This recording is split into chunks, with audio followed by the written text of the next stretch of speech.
कृतज्ञता ग्र्याटिट्युडको अभ्यास प्रत्येक बिहान म यो ग्र्याटिट्युडको अभ्यास गर्छु।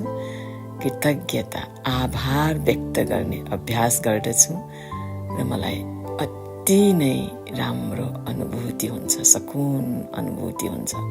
त्यसैले म यो तपाईहरूलाई भन्न चाहे। हाम्रो जीवनमा हामी जन्मेदेखि अथवा भनौँ त्यसभन्दा पनि अगाडि, जन्मनुभन्दा पनि कम्तीमा 9 महिना अगाडिदेखि अहिलेसम्म जसले हामीलाई यतिसम्म पुर्याउन यो धरातलमा यसरी उभिन सक्ने बनाउनमा योगदान गरेका छन्, आफ्ना हातहरू हाम्रो मद्दतको लागि